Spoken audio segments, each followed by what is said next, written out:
Hi guys! Yan. At nabalitaan nyo na nga na ikinasal na ako at ma-apply ko na finally ang aking mga tips para sa mas matagal na pagsasama. Ito na ang araw ng ating pag-iisang dibdib. Maki Mondo. Manda ka sa akin mamaya. Ano nararamdaman mo to? Excited. Mixed emotions eh. Hindi ako makatulog kagabi. Parang nakatulog naman pero putol-putol. Sobrang habang natulog ako, rinig ko yung tibok ng puso ko. Sobrang excited. Whew! Kakaiba pala talaga feeling. And talaga yung tulog ko kahit uminom ako ng mga sleep aid, talagang nahirapan ako. Mga 2 to 3 hours lang ako nakatulog and sobrang babaw, putol-putol pa.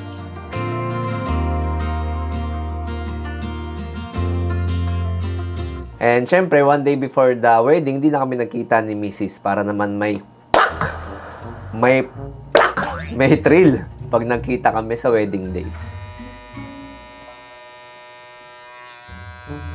Okay na ba? Pwede na. So, nung umaga na, dumating na yung mga staff or yung mga ating assistant para asikasuhin ako. Sobrang importante pala and sobrang na-appreciate ko yung pagkuha ng coordinator kasi bawas yon sa iisipin ng groom tsaka ng bride. And sobrang laking tulong nila sa coordination, sa magiging proseso ng wedding. And ang dami ko kasing pwedeng mawala at mga bagay na pwedeng makalimutan. So, nagpapasalamat ako sa aming coordinator. Ito na pala yung Baka may nakaipit na pera. Oh, may naiwan Ninong, palagyan naman ng laman to, mamaya. So, after dumating nung aking personal assistant, dumating na rin yung aking groomsmen. Sila po ay mga kababata ko. So, simula 6 to 8 years old ako, kasama ko na sila hanggang pagkaroon ng edad. So, sobrang close namin sa isa't isa. So, picture-picture, gawa-gawa ng mga scenes sa SD and banding-banding onte kasama ang groomsmen and family members ko. Si Bandol.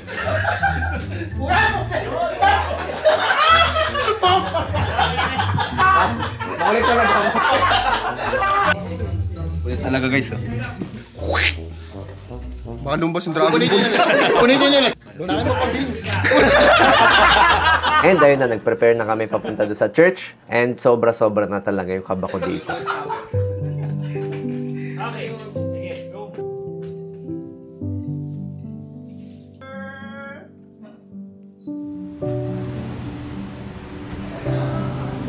So, nung nasa simbahan na, alam ko talaga sa sarili ko, hindi ako iyak kasi masayang event yun. Yun talaga yung sinasabi ko sa sarili ko. Masayang event siya, celebration siya ng pagmamahalan. So, bakit umiiyak? So, tsaka ako hindi ako iyakin talaga. Very selected moments or mga movies lang ako naiiyak. Hindi mababaw yung luha ko. Sa mga groom dyan, sa mga kinasal na, naramdaman nyo din ba yung ganun? Yung feeling confident ka talaga na, hindi ako iiyak dyan. Kasal lang naman yan eh. Makikita mo lang naman yung girlfriend mo and yung fiancé mo eh. Ba't ka may iyak? Pero, Message. Tapos na, Message na ba? Isa pa? Massage. massage sa'yo, Doc. Harap na po, sir. Massage ka na dyan, Doc. Unli, Gusto mo ng massage? Ito, Unli massage na yan. After Mahilig ka sa massage. Unli ES. Ito, meron pa yan, ha? Sir, harap na po. Gagala na lang. Ay, Doc. Sana, Doc, lahat ng problema mo, Doc. Mga nag-AI ng bibig mo, Doc, sana mawala na. Ang dami na nila eh. Hi, Doc. Bakit? Doc Alvin, big shoutout sa iyo, congratulations. At siyempre, bilang bagong mag-asawa sa inyo, kasi ako matagal na akong kasal eh. Doc, pa-check up ako. Bilisan mo dyan. Kasi sila, Doc, kasi parang sila yung couple na nilulook up namin ni Aki. So, sobrang taas ng respeto namin sa inyo. And I'm so happy na finally kasal na din kayo. So, congratulations, doctors. Sana ay magbunga na ng isang supling ang inyong pagmamahal. Yan na next gen din eh. Yan na next. Tsaka kung gusto mong lumigaya ang iyong buhay, sa atin na lang, huwag mo nang pakita sipat. Pag mali siya, tama na lang siya. Pag tama ka, tapos mali siya, siya pa rin ang tama. Doc Alvin, itigil ang kasal. Congratulations po sa inyo ni Doc Maki. Happy marriage, happy life, and sana ay magtuloy-tuloy ang inyong, ang inyong fairy tale hanggang sa next journey ng inyong married life. Congrats sa'yo at kay Doc Maki. Sana magpakarami kayo. Sana gumawa pa kayo ng maraming doktor. Sana mabless lang yung relationship nyo at yung family na binubuo nyo. And ganun din sa career, Doc. More blessings. And galingan mo lang palagi at stay in touch. Yun lang. Hindi ako matatakot magwalwal mamaya kasi may doktor na naka-standby at may nurse pa. Doc Alvin and Doc Maki, unang-una congrats, and syempre magmahalan lang kayo habang buhay and enjoy kayo na bilang kasal na. Marami na akong experience sa mga ganyan. Siya lang ang lagi mong sisiguraduhin. Laging sila ang tama sa lahat ng oras. Never ka magiging tama. Yun lang yung isa sa mga bagay na itatatak mo sa utak mo para magtagal ang inyong relasyon. At galing yan sa isang taong kinasal 3 months ago. Ang buhay ay weather lang. Kuya Kim, sorry Marge, sorry ka. Maging mabuting asawa ka lang. Alam mo naman kung gaano kakabait. Tuloy lang ang buhay, Doc. Tuloy lang ang buhay, parang nakakatakot. Hindi, kasi Marge, ikakasal na si Doc, Kaya nga, Marge, kasi iisipin niya, pagkasal na, wala na, sakal na ako. Akala mo lang yun, tuloy-tuloy pa rin ang buhay. Mas maganda, tsaka lagi mong tatandaan, okay lang umiyak. Okay? Kasi ang pag-iyak ay paglabas ng tunay na katapangan. Okay, huwag ka maniniwala sa internet na lahat ng umiyak, naghihiwalay, umiyak din ako, pero kita mo, going strong, di ba? Nakadepende yan. Time is up, we don't have no luxuries. Actually, hindi ko pa siya nakikita Sarado pa yung pinto. So, kita ko lahat ng mga groomsmen, mga ninong-ninang, mga guests, kita ko sila. Tapos yung parents ng bride. Sarado pa yung pinto. Bigla na akong nag-iba yung emotions Para na akong sobrang na-touch sa nangyari sa moment na yun. Tapos yun nga, sarado pa yung pinto. Namumuna yung luha ko sa mata. Hanggang sa bumukas, nakita ko yung shadow ni bride. Dahan-dahan siya lumalapit. Di pa tumutuloy yung luha ko nun. Pero nung nandun siya sa parents niya, medyo naaninag ko na. Tapos sinara na yung pinto, kita ko na yung mukha ni bride. So doon na talaga ako naluha. And natuwa, napangiti. Kasi nga nakita ko na siya. Tapos kumaway siya sa akin. So, very, very touching. So full of love when you're dancing on me, I'm beyond the new moon lazy. So yung feeling kasi dun, parang, ito yung magiging asawa ko, sobrang ganda. Tapos maalala nyo lahat nung mga pinagsamahan nyo. Sobrang bilis ng tibok ng puso, pati yung paghinga, ang bilis. Ano lang naman, parang ganun. So dito, seryoso ako. Tapos, emotional. Tapos, bagsak din naman agad. Parang mabilis lang na burst of emotions. Tapos, syempre, masayang lahat. I do, exchange of vows. Tapos, yung aming first kiss. Boom!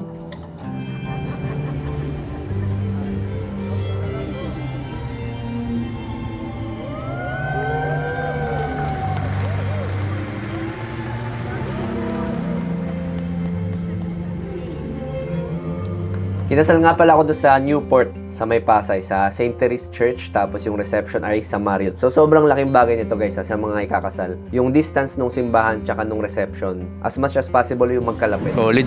Ubus na si Maki. Sinaid ko na. Wala na natira. Sa cocktails naman, during the cocktail hour, pinuno namin ng sobrang daming activities, tsaka mga food, tsaka mga cart yung cocktail area para hindi ma-board yung mga guests. Kasi diba during cocktails, doon kami nagkakaroon ng mga picture taking, tsaka mga video taking. Sa mga suppliers namin, thank you so much po. Kasi sobrang ganyo po katrabaho and sobrang ganda po ng mga services na binigay and binahagi nyo sa amin. And syempre, bago kami pumasok sa reception, bago mag-start yung program proper, ito yung isa sa pinaka-paborito kong part ng aming wedding. Hindi ko to akalain na magiging paborito ko to. Yung aming first dance, tsaka yung grand entrance. Kasi feels like I'm standing in a timeless dream, covering you. medyo ayoko to yung sumasayaw-sayaw. Ayoko yan kasi nalilito ako sa steps, tapos feeling ko added trabaho pa yan sa pag-prepare ng aming wedding. Pero nung nandun na, gumana yata yung pagiging performer or pagiging artist side. Kasi si bride, nawala na sa isip niya yung steps Kasi siguro sobrang pagod na rin, ang dami niyang iniisip. And ako na yung nagdala sa kanya. So lahat ng steps natandaan ko, lahat ng steps naman hindi niya matandaan. Ako lahat nagdala ng steps. Ito na yung gagawin mo. Yan. Dami niyang nalimutan pero ako, go na go ako sa part na yun. Ang saya pala, magsayaw ng first dance and grand entrance. Sa mga ikakasal, recommend ko rin na kumuha kayo ng mga choreographer. So invest kayo ng mga choreographer. Ang plano ko nga lang din dyan, kasi nga kuripot ako, Nag-search lang ako sa YouTube. Gusto ko lang mag-search sa YouTube ng mga dance step, tapos gagayahin na lang namin. Pero na-realize ko, ang hirap din eh. Iba yung personal na tinuturo sa'yo galing sa dance instructor or sa choreographer. Tapos ituturo sa'yo dahan-dahan, step by step. And isa pala sa pinaka-focus ko dun sa wedding, sa entire planning ng aming wedding is yung pagsusurprise ko kay bride ng isa sa pinaka-paborito niyang banda na OPM. Surpassing 100 million listens on Spotify. Made history as a classic Filipino song to reach 100 million streams and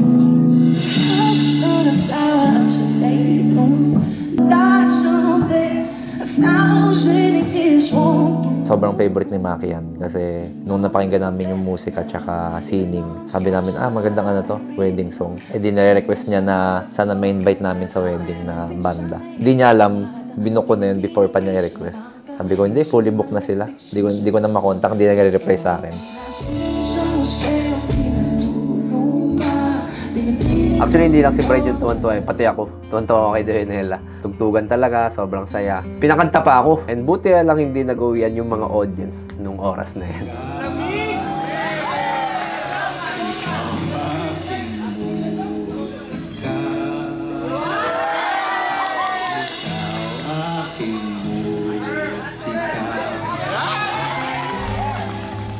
Tradition natin na yung kukunin yung garter sa thighs or sa hita nung bride, dito namin pinasok sa after party. So, ito yung clip nung kung paano ko kinuha yung garter kay Mrs.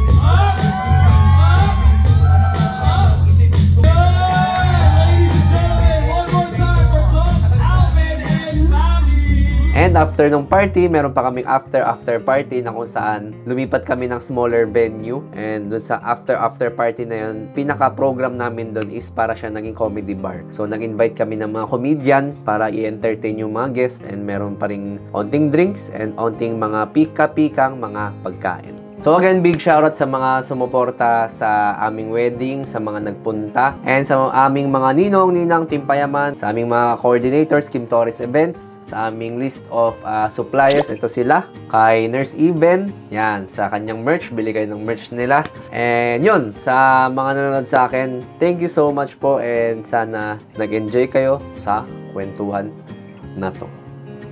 Bye-bye! Ikaw ay tila tining tamutay yung tinaluluma.